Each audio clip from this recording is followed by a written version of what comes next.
Samba Olonga atombeli bino penza boye malamu pe bon début à semaine partout bozali kolanda biso à travers République démocratique du Congo, à travers le monde. Nabolandi certes il y a émission Debout Congolais. Merci déjà pour la fidélité, merci pour la confiance.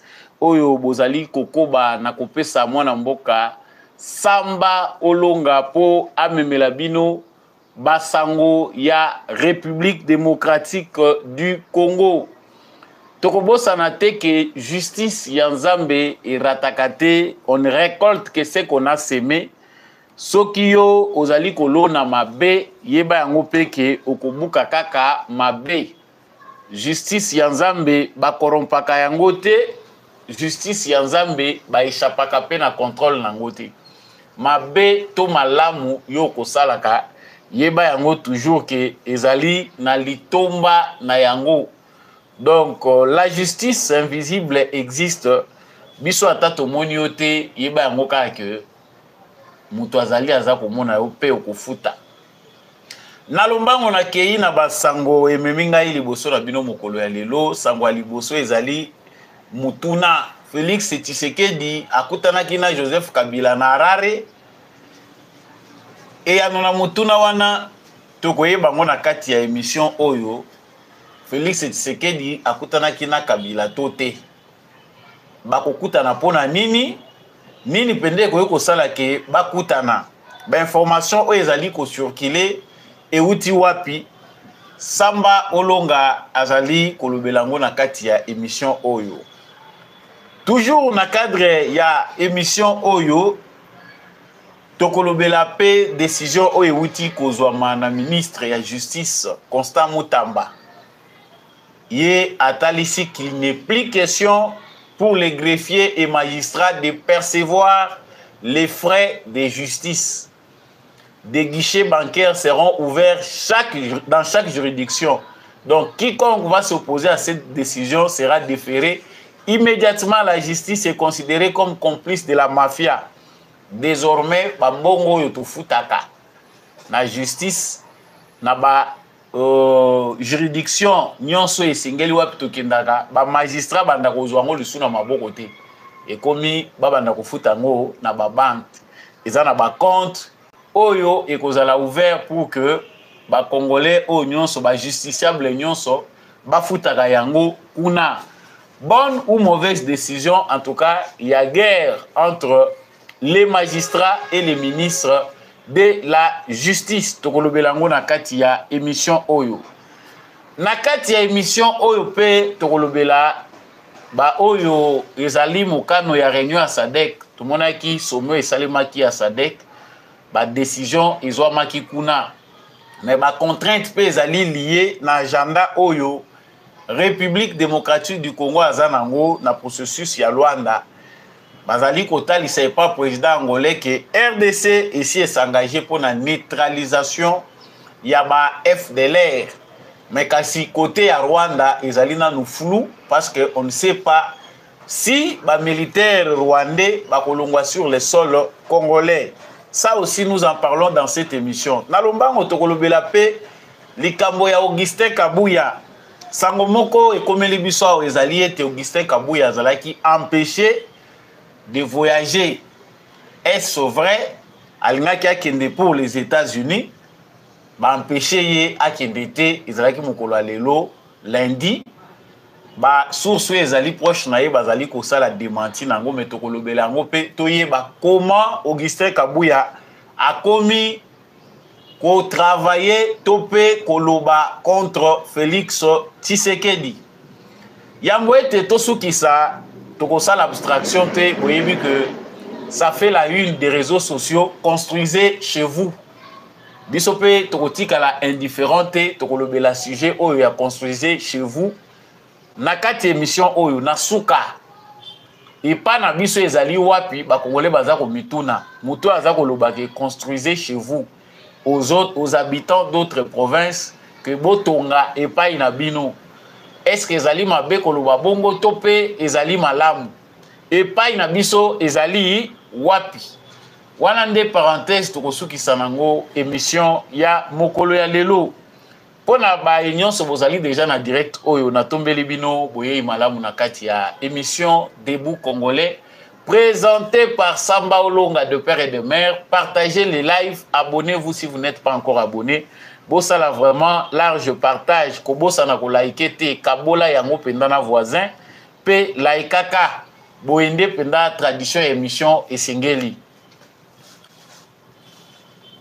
Félix Tshisekedi a-t-il rencontré Joseph Kabila à Harare? En tout cas, cette question, nous nous sommes posés, tous se poser question oyo, pe tout ni pe batu. La politique a ses réalités. Pour certains, ça peut être possible et probable que Félix Tshisekedi, malgré tout ce qui se passe entre lui et Joseph Kabila, entre Joseph Kabila et la République, et qui peut arriver au nom de l'intérêt général que Félix Tshisekedi, qui est président de la République, arrive encore à se rabaisser pour rencontrer Joseph Kabila. Mais pour l'entourage de Félix Tshisekedi, c'est une fausse information émanant des personnes qui veulent manipuler l'opinion pour décrédibiliser Félix Tshisekedi. Ndeko moko azali na ba réseaux sociaux ye moko te bazali pe belé batali ici depuis lobby que Félix Tshisekedi ndenga kendaki na Harare ezalaki pona ko solola pe na Joseph Kabila président ya Angola ayaki nde awa ko reprocher Félix Tshisekedi comportement na ye na média makambo Félix Tshisekedi alobaki pona Joseph Kabila makambo yo Félix Tshisekedi alobaki pona nani Kagame yango nde mutu esalaki ke président ya Angola Joao Lourenço a se déplacé pona koya vers Tshisekedi pona reprocher ye comportement na ye topé asiyebisa ye que azongela ba propos na ye. Les mêmes sources confirment que Félix Tshisekedi tango akei na Harare batali que il doit chercher la paix. Pona koluka kimia esengeli asolola na Joseph Kabila, il ne pouvait pas parler tout haut. Makambo nyonso o etali Joseph Kabila, il ne pouvait pas l'accuser publiquement comme ça. Yango basengaki na ye ke a s'entretenir na ex-président Joseph Kabila pour trouver des solutions sur la question des M23. Là où c'est flou, la même source parle d'une conclusion que Tshisekedi n'a jamais acceptée et qu'il a dit assez à jurer à l'objet que Koko Salangote, c'est-à-dire un accord de paix avec l'AFC de Nanga. En tout cas, Ngaï n'a landi information wana de près, n'a comprendre comment nous sommes manipulés par certains médias, par certains journalistes qui se disent congolais, mais qui travaillent pour les comptes. Yabatu Oyo, Bazali Kufuta Bango. Ça, c'est l'information. Oyo Ebimi, que Félix Tshisekedi serait en train de chercher Keazwa Kimiana Kabila. Ce qui est vrai, si on peut analyser cette information, diplomatie, politique et la dynamique, Moutako za l'ennemi na yo, pe a commis ami na yo, à redevenir les sous-ennemis na yo, et tout ça en fonction d'intérêt. Ceux qui ont intérêt converger, beaucoup y sangan. Ceux qui ont intérêt, ils allaient converger, beaucoup qui paient, kokabwana. Mais la question qu'on se pose, est possible était au stade où nous sommes arrivés, avec les informations que nous a fourni Félix Tshisekedi. Akende Kosolula, discours ya malamu ezala entre yena Joseph Kabila. Félix Tshisekedi a joué le profil bas au début de son mandat pendant 2 ans. Félix Tshisekedi a joué son profil bas. Il s'est bien rabaissé pour azala bon terme maintenant Joseph Kabila. La majorité des Congolais étaient contre cette façon-là de voir les choses. Les Congolais kako toujours mono. Jamais Tshisekedi yo koko sangana Kabila. Bato ebele omoni lelo bazo ko mbenga ba opposants et les autres. Ils se sont attaqués à Tshisekedi violemment. Na ba débat nyonso na ba réseaux sociaux dans les médias, même Mindele, notamment Emmanuel Macron. bakita pona koya koyebisa Tshisekedi que tu ne peux pas créer indépendance na yo na Kabila. Mboko yo zomono yo na bato ebele baza ko entourer bato balingi mboko yo te. On se souvient qu'Emmanuel Macron avec Félix Tshisekedi, l'ancien président Kenya Uhuru Kenyatta, les conseils étaient que Tshisekedi salatuo kabwanana Kabila passe pose indépendance na yo. C'est que l'objectif bayeba qui c'est qui était Kabila à ce moment-là. Objectif ezalaki Tshisekedi asalango brutalement. Pour basi bisaye ba touche, baya siko lokola ba sapeur pompier comme ça, ils auront tout ce qu'ils veulent. Si vous êtes en ligne, partagez les lives. Hein. Veuillez partager vraiment les lives. Partagez. Bandeko, vous en a direct. Et puis, bobo, ça n'a pas qu'on like. Il faut qu'on like, qu'on partage live dans le groupe WhatsApp, dans nos émissions. Donc, le piège qui a été tendu dans Félix Tshisekedi, dans 2 premières années à mandat, c'était le piège qui est à la décision de manière précipitée. Pour Kabila Simbusé Batouche. Il savait bien que les Congo étaient minés. Si vous l'élo pour revenir à l'information, Félix Tshisekedi a donné l'information et aux Congolais et au monde qui nous regarde. Parce que les Kambouata, dans les médias congolais, c'est facile que les médias, ils allaient tout autour, mais mangopé. Tshisekedi a affirmé devant les caméras que Joseph Kabila Ndekolo AFC, c'est-à-dire c'était après, biso tosi toloba oyo toloba kango, tosi toloba mais Tshisekedi peta moté mais souki a monigete, occasion se présenter na mutuna ba pesa qui a lobi Kabila Ndé AFC. Comment les mêmes Tshisekedi oyo alakisi ba Congolais réalité ndenge zali que Kabila est à la base de ceux qui veulent créer l'insurrection populaire. À Kokende Kosagenoué pas Kabila. J'ai dit au départ que c'est faisable. Tshisekedi peut aujourd'hui au nom des intérêts de la République. Si cela semble aller dans le sens des intérêts de la République, accepter de parler avec Kabila, même contre les grés des Congolais. Mais ce qui est moi, Monique, il y a intérêt là-bas. Tshisekedi peut aller. Mais dans le stade Tozali, ça c'est une fabrication, il y a un journaliste à M23. Tshisekedi n'a pas rencontré Joseph Kabila Harare. Pour information, Joseph Kabila est sorti du Congo comme un fouillard. Moutoumoko a comprendre que déjà Batimbelingai. Pour Kabila tango nyonso biso to kolobaka awa. Kabila mutaza ko batela eza Tshisekedi.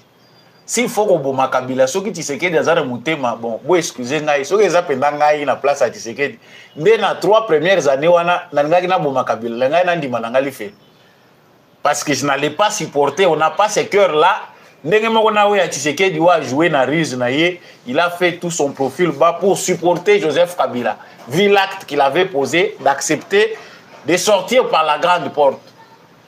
Mais l'autre Tshisekedi a commis na souka parce qu'il est obligé de combattre et l'ennemi, les ennemis intérieurs et les ennemis extérieurs. À l'intérieur, il y a des gens qui se disent opposants. Ils ont un bateau yo, bazali ko se présenter comme étant bateau bazoluka bien pour le Congo alors que baza ba ennemi. On ne voit pas comment Félix Tshisekedi peut être conseiller à Rokutana Joseph Kabila. Si Kabila était de bonne foi, et il y a une initiative, même dans une interview, on pouvait sentir que Kabila a un souci à Congo, a besoin que Congo ait des liboso. Même ce qui a besoin de Tshisekedi, il peut se faire que à Koko Sala de manière indirecte à lobby. Et puis tout autour, les Congolais vont juger le lobby. Il y a solo, il a raison. Makamuna a lobby à Toko est tiré pe mayel. Mais Kabila est resté silencieux. Babenga yeye pendaza chef ya soki recteur ya université ya Kara. Un silence lâche que les autres glorifient. O babete la kamaboko. Sikoyo lelo Tshisekedi yake ne kovanza Kabila bako solola. Po ba solola nini po M23 ekufa. To po M23 ekufa ezosenga présence ya Kabila. Cette information là qui n'est pas vérifiée n'est pas vraie. Tshisekedi akutani na Kabila te. Kabila za muto apakati mbangu bazolanda yote me yo moko zokima parce que façon Kabila kimaki abimaki na mboko c'est comme si quelqu'un qui avait déjà des problèmes Abimi, pas par la grande porte, mais par l'arrière. Donc, une voie dissimulée, Abimi. Bayoka ke Kabila komi de banda. Ni trace na ANR, ni trace na DGM. Donc, Abimi na ye lokola mutazo kima. Oyebi soko sali mabe, et kozali ko remarquer que mutu oyo esengelaki a se venger, mais comment azo se venger te? Et plus ozo mona mutu oyo sali mabe, azo se venger te, tu vas commencer à te promener dans la peur. Okobanda kotambola na kobanga. Yango monaka bato muso azo kima bazo landa ete, mais azo kima, c'est ce qu'est Kabila aujourd'hui. Kabila sait bien qu'il a des dettes. Et les dettes, ba problème waza na ngo eza ya Tshisekedi te. Bato ebele bazo continuer kolela lelo na kombo ya Kabila, sauf les amnésiques. Les amnésiques ont déjà oublié. Nyonso yo lelo, soki fossé o toza na ngo lelo ekomeli biso passe kobima. Ba amnésique bango basi ba bosani que mabeo nyonso source na ngo eza afdel. Et que Moutou a enterré pendant définitivement l'État congolais a commis difficile à ressusciter comme on a eu Joseph Kabila. Kabila en fuite prépare l'insurrection populaire. Kabila en fuite veut que AFC na bango, ceux qui aiment 23 na bango et conquérir ma grande ville. Comme ça, ils vont déstabiliser Tshisekedi parce qu'il se sent pour naïe lésé. Tshisekedi a gagné une bataille politique. La bataille politique est gagnée. Allez, Kabila pona ye, il faut luka bavoie. La bavoie ya kala oye mema ki bango na pouvoir. Mais malheureusement, il y a des Congolais qui on peut encore tromper balobi non. Tshisekedi tosi toye bien malam. Et que son plus grand défaut, l'erreur de Tshisekedi politiquement, c'est d'être trop bon. Donc politique ya lelo na mokilo ya lelo, oko ozala lokola pasteur était na politique. Jour ezali oko risque la muki oza déjà kokufa so katisaki ngambu mususu. Elle est tellement politique est tellement pleine na batu ya motema mabe bato yo baza sans foi ni cœur que pour ça la politique malamu on dirait faut la kana part moko ya motema mabe. Mais il y a quand même de bonnes personnes malgré politique na mukili lelo eza mabe eza ya batu moko ya mitema likunya bandoki. Il y a toujours de bonnes personnes qui viennent rarement pour remonter la pente kozongi sabatu nanzele sengedi.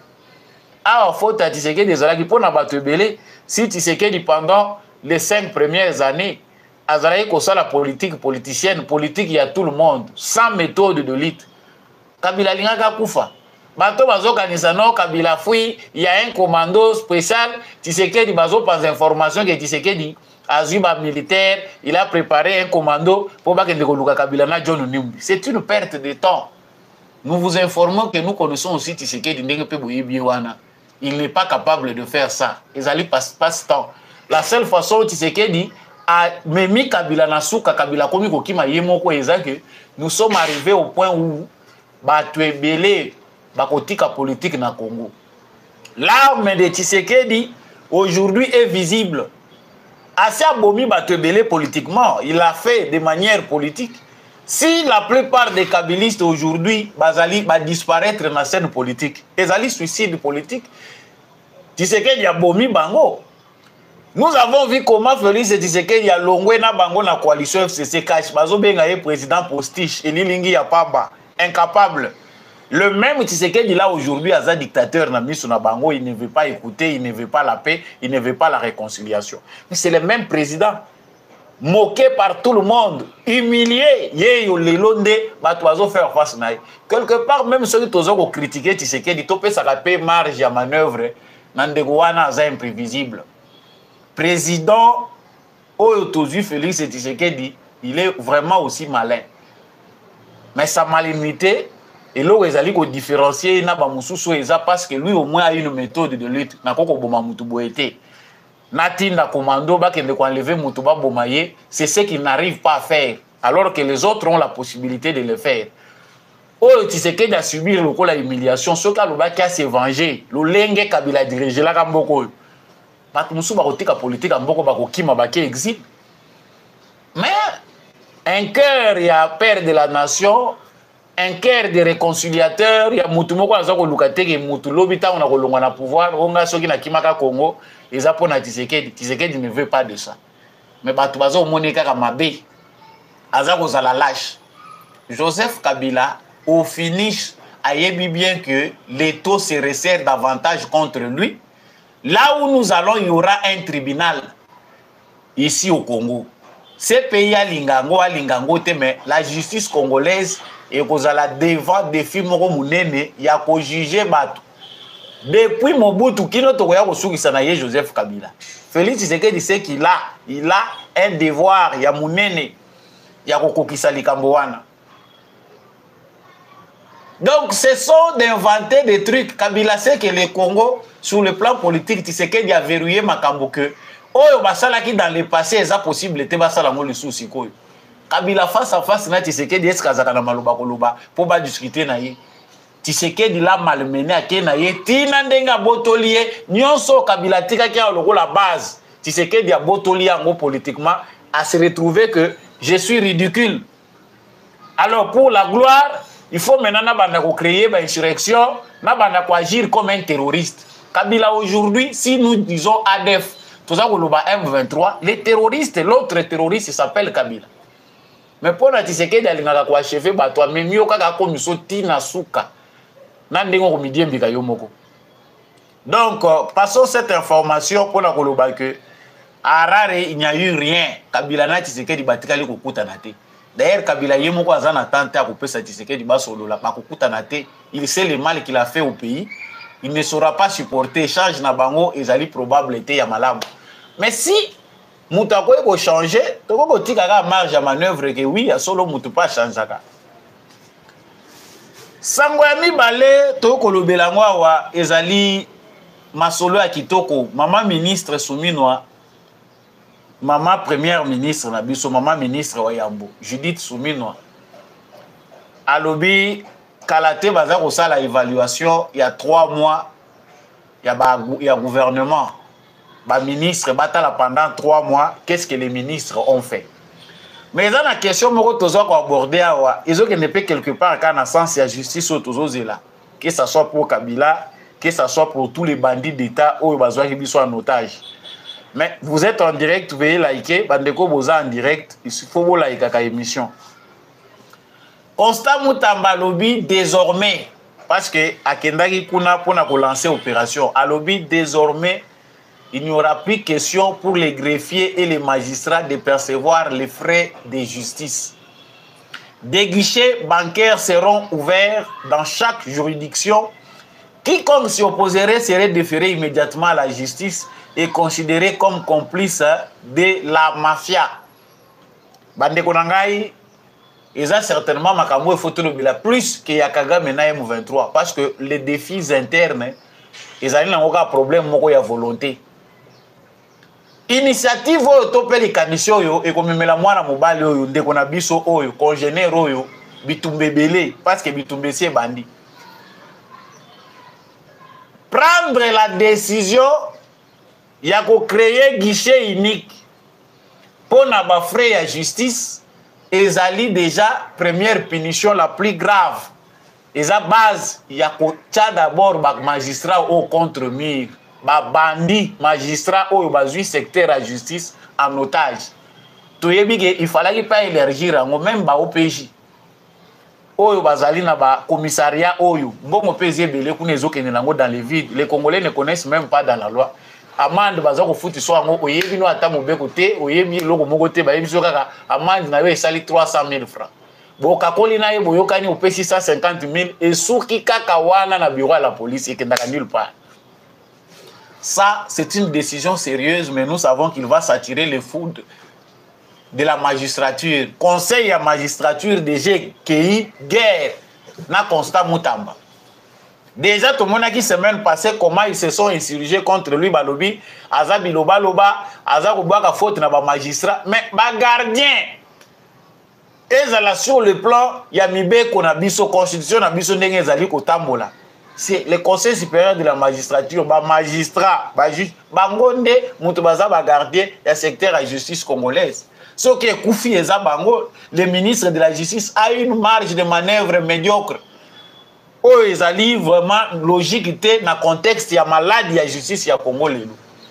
Ce qui est lingi ba réforme ya solé zoama. Yango tozo ko beli la déjà Vital Kamerhe. Ba Congolais s'il vous plaît, bo fungola misu. tout le monde constat Moutamba na vitesse moko moyen to freiner yezate ba musu baza ko lobane qu'il est très pressé, il va dans tous les sujets. Non, c'est ça aussi ça la jeunesse. Ce ba musu par manque de volonté ou par vieillesse, on ne sait pas, ils sont incapables d'aller dans cette vitesse. Basala ki angote toti ka ina noazala na vitesse wazana. Pour certains on dit que denga bandi mbangu okomona ke akokokate ko résoudre nyonso. Non, il faut dénoncer abimisana no ba sujet nyonso ezana ba placard. Comme ça tokolandela ngo moko application nango. Qu'il parle au moins de tout ce que les Congolais disent tout bas. Awa toza koloba wa baza déjà na kata kolotela ye comment l'arrêter, mais ça devient compliqué avec les moyens qu'on met à sa disposition, parce que Tshisekedi est déterminé que ba placard yango ba fongola yango kaka ba cadavre eza na kati ba bimisa yango, mais c'est un dossier sensible. Yango moni biso tolobaki awa ke essayer de lire un peu l'histoire. Aujourd'hui internet nous a rendu la tâche facile. Bokende na ba Italie tango ba décidaki que bazo combattre mafia oyo ezalaki ba bandits armés bazali ba juge. Même dans notre pays les juges ont aussi des bandits armés oyo bazalaka na bango. Oyebi ke na bamboka mususu ba juge ba kufa. Chez nous ici l'exemple, je mets un peu entre guillemets, les exemples ya juge Yani paix à son âme akenda kaka boyawa procès ango pe etikala nango pe na quai de poisson. On ne sait plus, on ne peut plus clair bino moko boyebi ndenge nini sukaka. Mais pour Constant Moutamba, il lui faut d'abord, pour faire des grands pas, rapidité paye à Kamere. Kamere doit aider Constant Moutamba na vitesse. La question postée Constant Moutamba, ton projet ou Constant Moutamba qui est ravivé. Et ça l'a déjà na Katia Parlement. Et ça a déjà ma question abordée. Peut trouver déjà solution qu'il faut logiquement qu'on puisse sa pouvoir. Na ministre de la justice. Pour que azala na mot à dire na ye na conseil supérieur à magistrature. Et puis na sens de collaboration ba yebi ki ba réforme et ko utaka nde pa ba ministre, ce sont les politiciens qui engagent des réformes. Bango ba magistrat ba sala ka ba réforme. C'est le moment de surveiller Vital Kamerhe. Pour ceux qui le dossier est là 1 mois, 2 mois, 3 mois, 4 mois, c'est le temps qui passe. Hein. Pour Constant Moutamba azala na marge de manœuvre suffisante. Il faut que l'Assemblée nationale va valider la proposition wana oyo ezali ba projet de la part du gouvernement. Mais moi je me réjouis na ba décision oyo ebimi wana. Soki lelo ko senga ke to futaka oyo to ko futaka ezalo kola ba amende na biso ba pénalité na biso to kende ko futango auprès il y a banque, mais toujours au foot en magistrat, déjà, il y a un pas. Mais tu as vu que le circuit va encore rester. Le circuit va demeurer dans le sens que ils ont la corruption et les gars la voie à mandité. Si ma pesa qui est bon Holanda, avant de les dossiers. Ils ont la manière de béler les caca. Pour assainir l'environnement et la magistrature et la République démocratique du Congo, il faut endurcir les lois. Les juges doivent être pénalités à les juges, il faut être 3 fois plus que les citoyens moussous. Les juges na ba magistrat ou baza ko trouver bango na ba dossier à corruption. Na ba dossier moko oyo ya ba chantage. Et doivent être punis 4 fois 5 fois plus que les Congolais. Wana nde to trouver solution. Sans qui sanction ya malonga eza na ngote. To kende nulle part, to tourner kaka place moko to zo continuer ko zonga. Et Constant Moutamba lui dit il s'attend à l'explosion des recettes après la bancarisation des recettes du secteur de la justice. Mbongo ezana Congo tozo sakana nango. Moi quand je vois l'Union européenne a payé 20 millions, toza ko sa elango communiquer bakangi batu ba photo bino wana na sima ya mindele o do moko ya 20 millions de dollars na secteur ya justice o Union européenne atongeli bino parquet ya soki na Kasumbalesa soki ya wapi. On se mona même na secteur monene secteur ya souveraineté lokola justice tozali ko vivre na badon alors que l'argent circule dans les poches des individus. Ok, au tali na kati ba province, au tali ba parquet monsieur eza na province, ou na mawa. Donc la qualité de la justice est visible même à travers les bâtiments. na bandako ezali ko arbitrer ba instance judiciaire. Même pour renouveler l'infrastructure, problème, même bon ils ont circulé à travers ba juge, bazo liakam. Bazo nginda na bambonga ba mapango batu baza ko botola de manière systématique. Ba dossier eza ko lala ou na justice oké keye ko lala. Mais ce qu'on comprend ici c'est que Constant Mutamba est seul. Il risque d'être seul comme ça, même sans son propre cabinet. Pour batebele na cabinet ne wana ba yebi pege azo bimisa bango mpiaka. Déjà la soki déjà ba yebi ke ba membre ya cabinet mututel azana dossier tel mututel azana dossier tel bozozo déjà ba retour. Uneza kanango dali ke lembo yebi ke poste ya cabinet soki pe ministre akei esili ozano fonctionnaire à l'état te ou ba au commis chômeur. Donc ndenge toyebwe ezo senga ke tokota pe na ba dossier courant oyo ko permettre biso pe ke tozo eloko na biso. Voilà pourquoi il est important de sécuriser le ministre de la Justice et garde des Sceaux, Constant Mutamba. Il est encore trop jeune, monsieur le président de la République. Sécurité, il y a ministre de la Justice. Nous avons quelque part dans l'Iroto qui est des fois les kakouti ya IGF. Ce qui te paie ça qui sécurité, aux hommes et bota qui paie songi à Wanajila Lingette. Bazo mona yé sécurisé plus même que le premier ministre. C'est parce que c'est sensible. Mais si maintenant il faut parler de celui qui doit être à l'action, justice. Ah, wana to ebite ndenge ni sengeli kozala. Azane pena no elenge ba tentation ezalaka. Eze belé ezo continuer kozala. Balobi aza populiste, il veut se faire voir ndenge nini makamunyo so yazo bimisa. Il faut dénoncer na Congo ko kanga munoko te soko moni ndoki belela. Comment vous voulez qu'il ne soit pas populiste? Il doit en parler. Makambo to azoloba wana Rose Mutombo na mesa na ye ezalaki. Makambo to azoloba wana na mesa tambo mambezalaka to mona pe état major ya justice. Mais solution moko ezwama na ngoti. To mona ba ministre nyonso baleka wa soki ba mpinda soki ba nini. Ils sont passés ici. Makambo nyonso Constant Mutamba zoloba na mesa ya ba ministre nyonso ya justice ezalaki. Mais il ne faisait rien parce que chacun se préoccupe. Eza makambo populisme était monsieur ministre ko banga na yo eloko moko te. Na Congo ba kombataka kaka oyo azana tendance to azana intention ya kosala eloko ya malamu. Il faut s'attaquer au vrai sujet et s'assurer que ma structure ya solo ezali mise en place pour na kosala suivi. Là j'avance encore avec l'actualité. Ezali na dossier moko sensible par rapport ya processus ya Luanda. Ce processus tant compliqué où on ne sait pas la position, à quoi ça va accoucher, accoucher, en quoi ça va accoucher. Président, il y a Angola, Bakuta Nina Félix Tshisekedi, na ba président Moussousou, na réunion Mouneno Basalaki à Sadek. Les communiqués officiels, ezali kotalisa que président, il y a RDC Azana soutien à Bango, la RDC a leur soutien. Force ya Sadek baza kolinga que ezwa e banda musala ezana soutien ya ba membre nyonso sur la communauté wana. Mais na compte rendu ya président angolais inquiétude moko ezali ko persister par rapport ya volonté ya Rwanda. Kaka ndenge biso ba congolais toza inquiet, ndenge pe président angolais aza inquiet parce qu'il y a un flou qui persiste. La République démocratique du Congo s'est engagée pour la neutralisation des FDLR.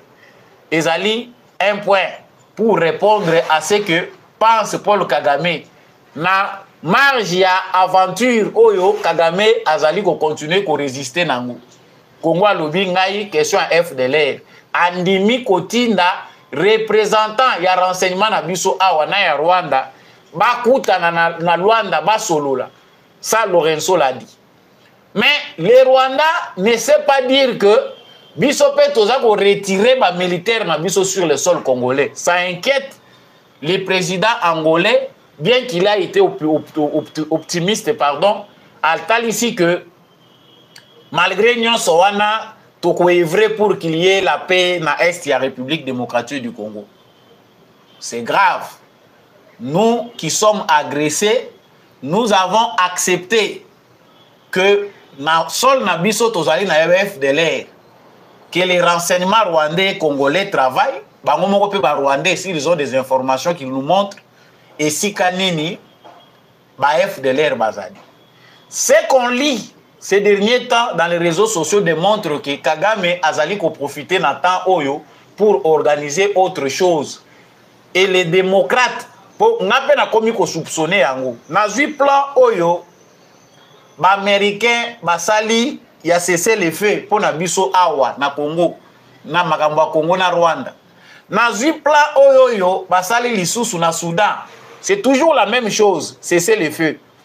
Je me dis mais à vrai dire, l'élection na bamboka na bango, ba exiger que na babisika oyo ba intérêt na bango ezali. Parce que c'est leurs intérêts.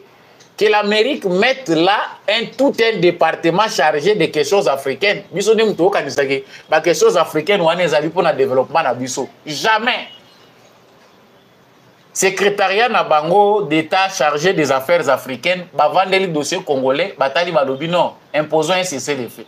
Un cessez-le-feu, no sens, ou jusque-là, tout ça qu'on concrètement voir ici, les animes, tout ça qu'on y est battu. Tu sais qu'il a gagné diplomatiquement, mais pour pas ces trophées, il y a comme un problème. C'est ça un peu correctement ce qu'on peut dire. Sur la voie diplomatique, tu sais qu'il déjà a gagné à 90%. Mais pour pas faire ça, il y a trophée, c'est un peu ça. Situation, tu sais qu'il y a des gens qui ont.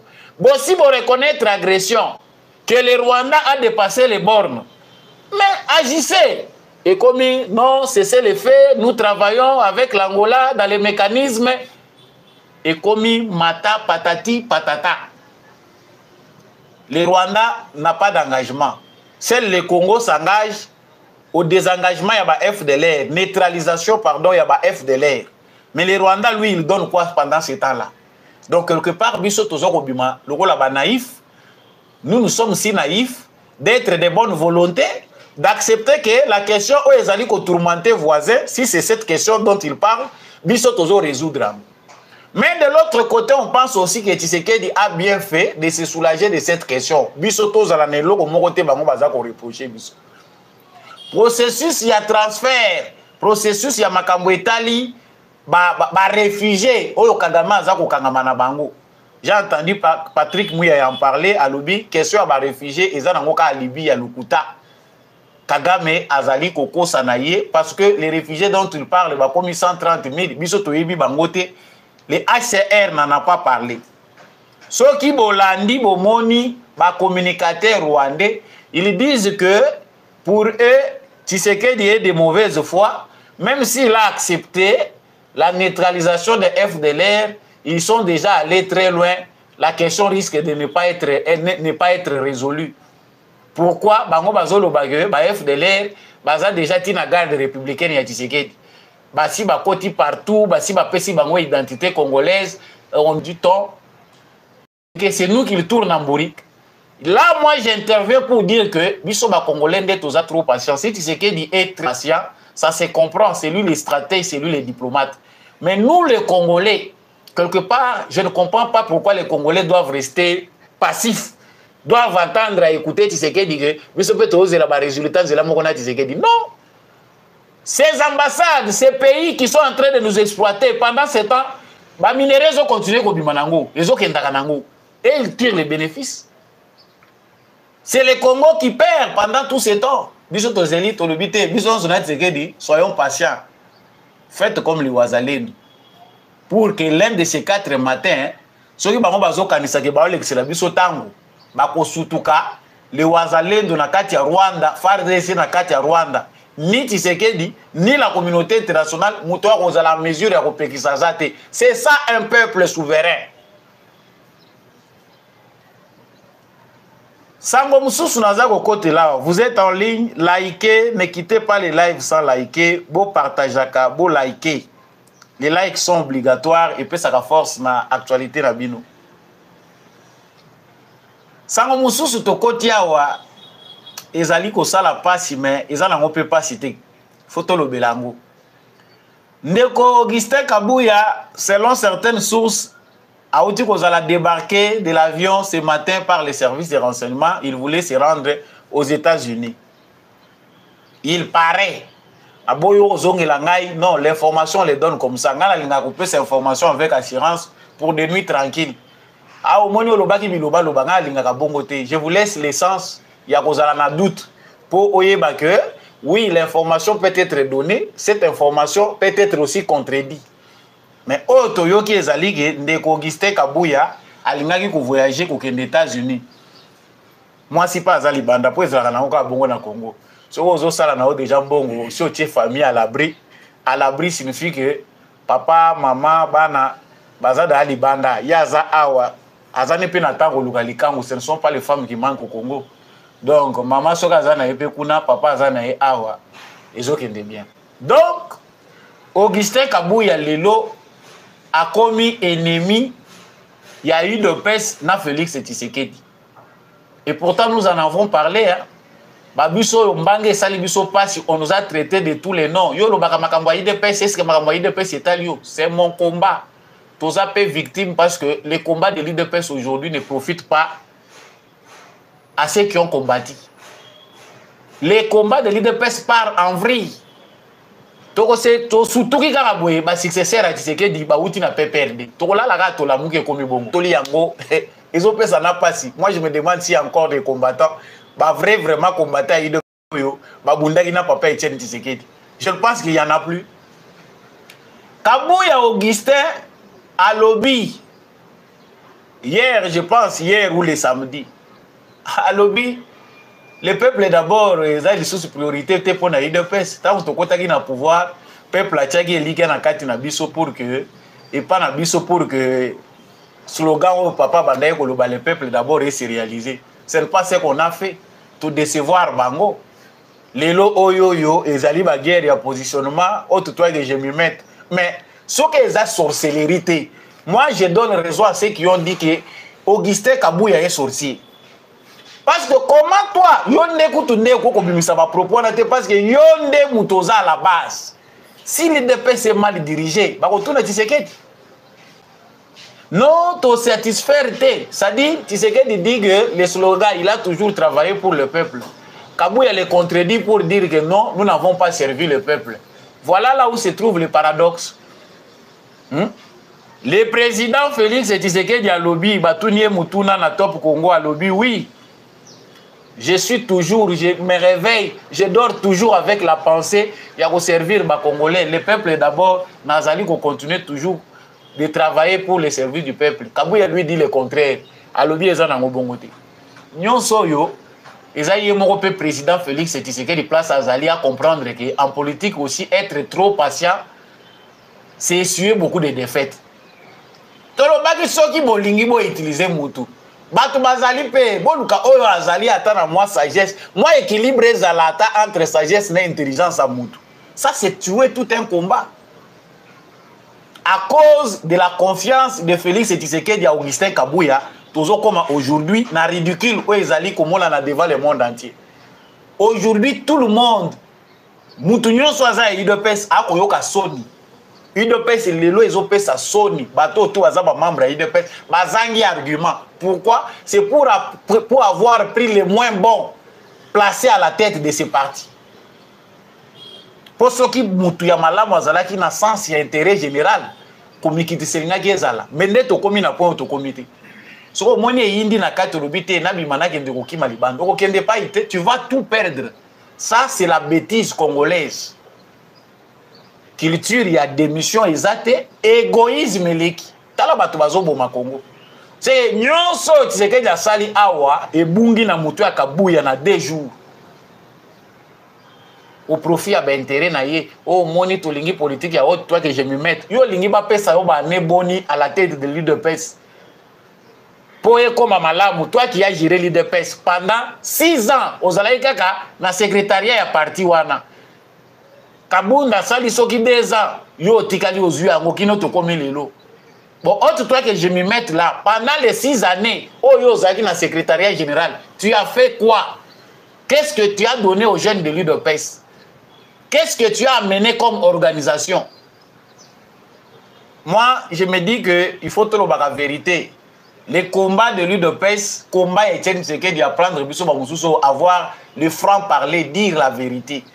Le président Félix Tshisekedi, Azali Wana, kozwa conséquence ya patience na ye ta mulayi apesaka bato. On ne peut pas gérer mutu azosala mabe ta mulayi boye ozoboma nde bato mosusu sans le savoir. Quand mutu azosala mabe et que timing ozokomona ngo ke temps ezokende mabe, on ne pouvait pas aller aux élections avec Augustin Kabouya. Si aujourd'hui l'UDPS essuie des défaites en défaites, et là na babisika oyo ba leader politique musutu ngato yeba bango te soki UDPS asalaki musala malamu. Mais soki lelo UDPS azaka na balabala, UDPS na mentalité ezana lukaka na opposition. Et ça lui faute na bateau bakambi parti wana tout ce temps. La mentalité de beaucoup de combattants de l'UDPS c'est encore la mentalité de l'opposition. Pas de séminaire, pas de formation. Yo ndimi penda mutoyo aza âgé aujourd'hui na 60 ans. Et qui abandaki combat au très jeune. Asali pe 37 ans na combat wana. Azala penda moralement, mentalement préparé pour bien gérer, voir le bout du tunnel.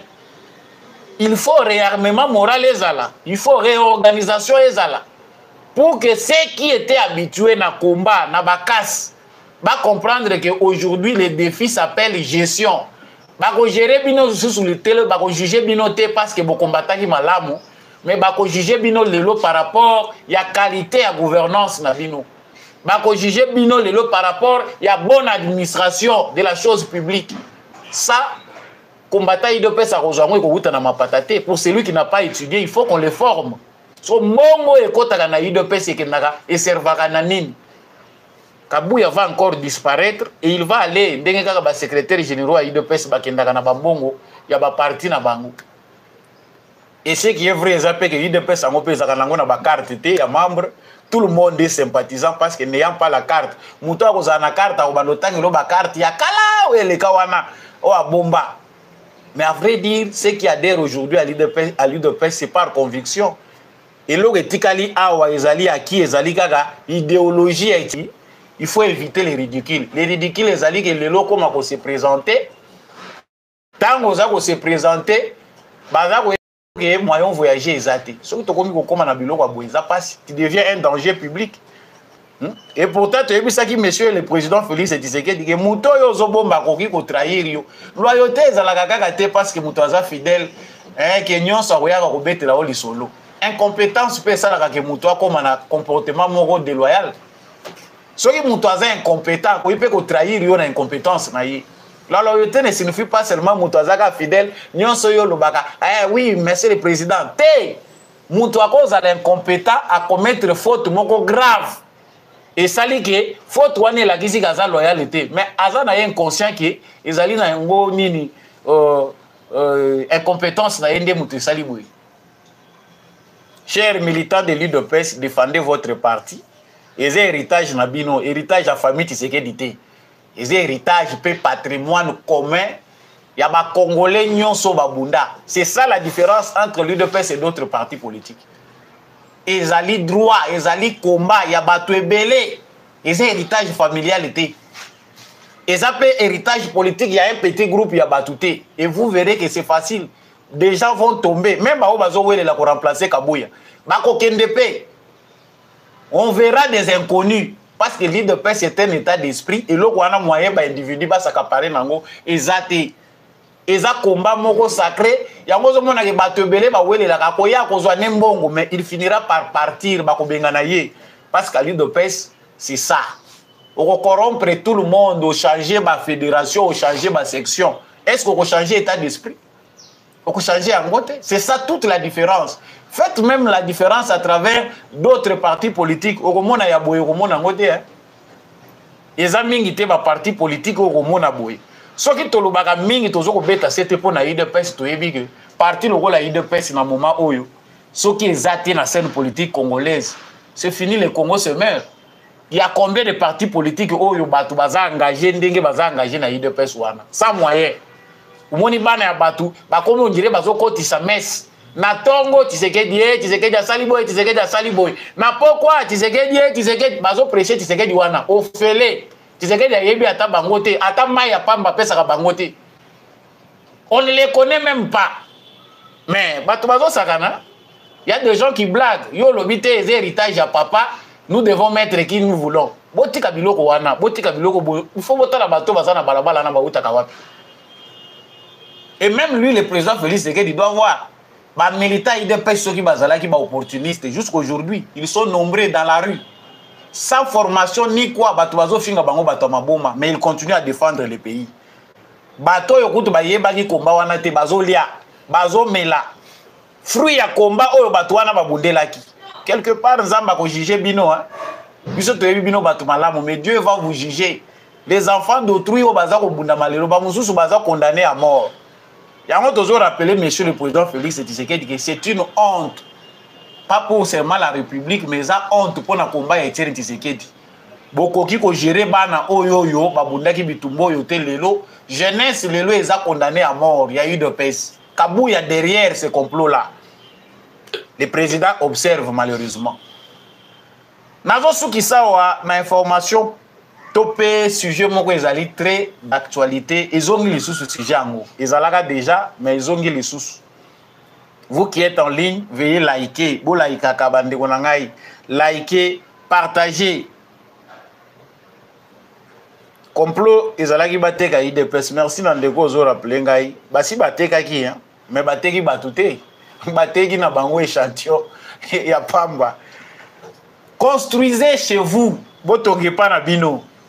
Je ne suis pas le seul à le découvrir. Vous remarquez que na toile, na réseaux sociaux, débat zonga, pas na bino, construisez chez vous, construisez chez vous. Un certain monsieur, Ben Babunga Watuna, économiste et agent de développement, selon les profils qu'il nous a présentés dans les réseaux sociaux, a ravivé ces débats. Construisez chez vous.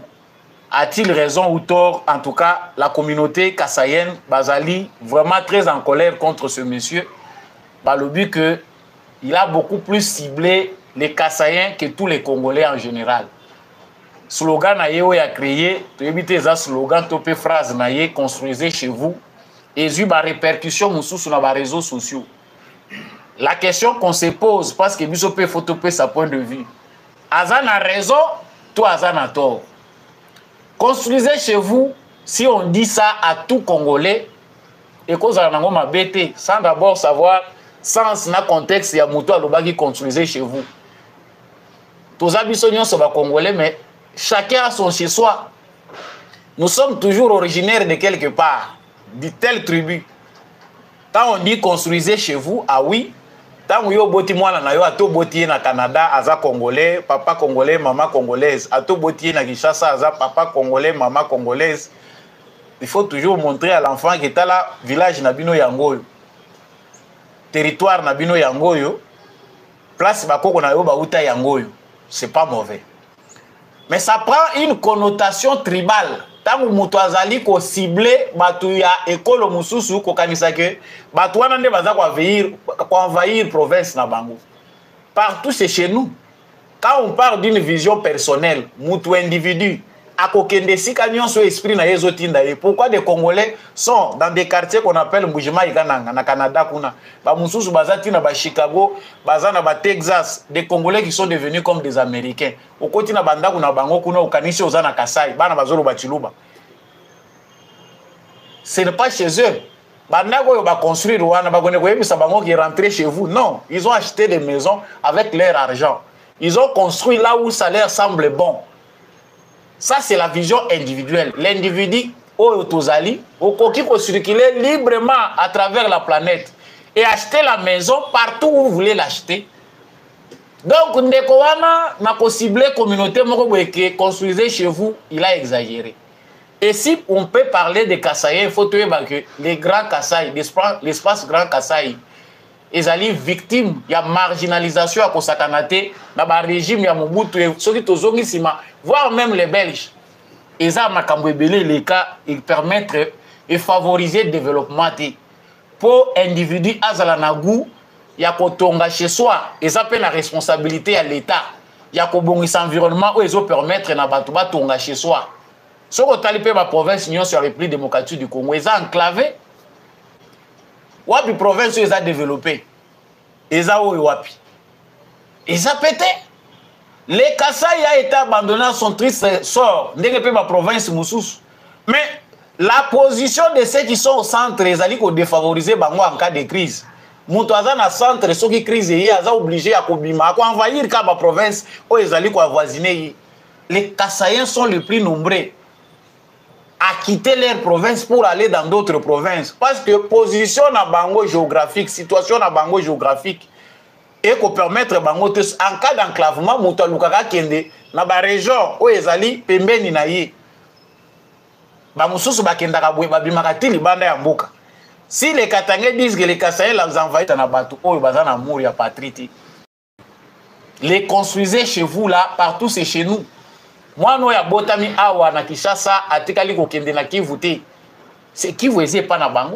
S'il n'a pas eu l'occasion d'aller construire chez lui, Awa, ceux qui battent, balobi que construisez chez vous, c'est que vous sont ba mapango to sombaki na Kishasa, bateau tout batongi ba immeuble na Kinshasa, ceux qui ba ici ba construisez chez vous. Donc, batekeli bateke. Non.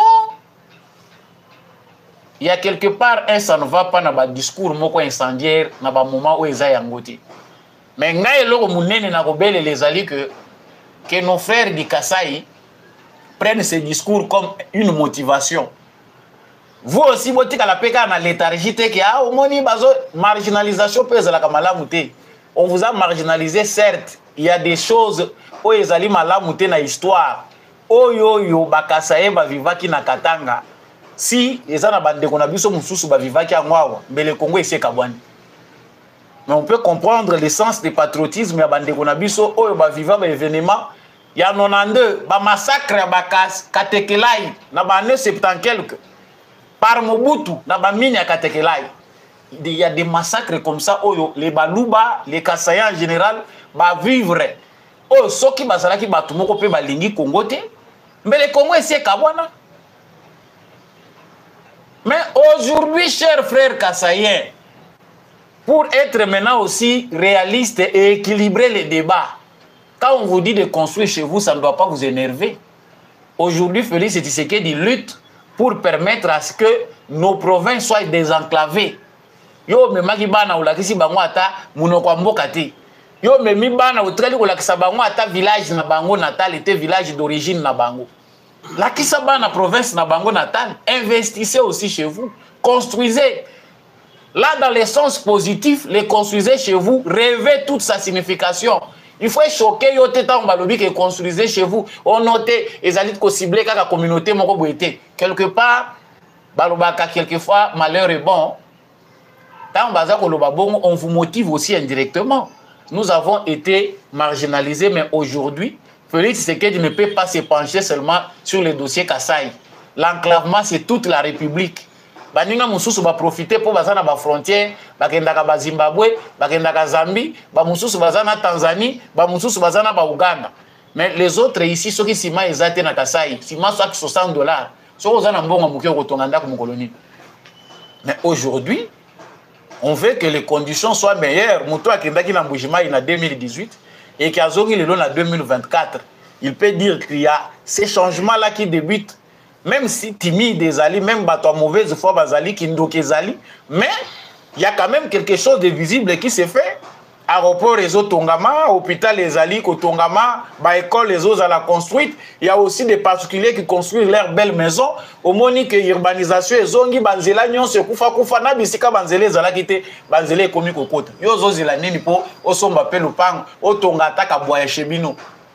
Ils en ont un sens à ma bête. On ne vous a pas dit de quitter chez les autres et d'aller construire seulement chez vous. Construisez aussi chez vous dans le sens positif, les âmes à l'âme. Dans le sens négatif, nous disons à M. Ban Babunga Watuna, M. Ben, de s'excuser. Il n'y a que les idiots qui ne changent pas. Ce qui choqué, ils ont ciblé la communauté. Ce qui sali ma bé, et puis on passe tout les débat wana. Mais yo lingo l'exaka que vous avez raison. Mais tant que vous avez vérifié, vous avez trouvé que non, cible na yo eza communauté à bato. Vous ciblez les Katangais, vous ciblez pardon les Luba. Alors tous autres la makambo les gars qui na Katanga.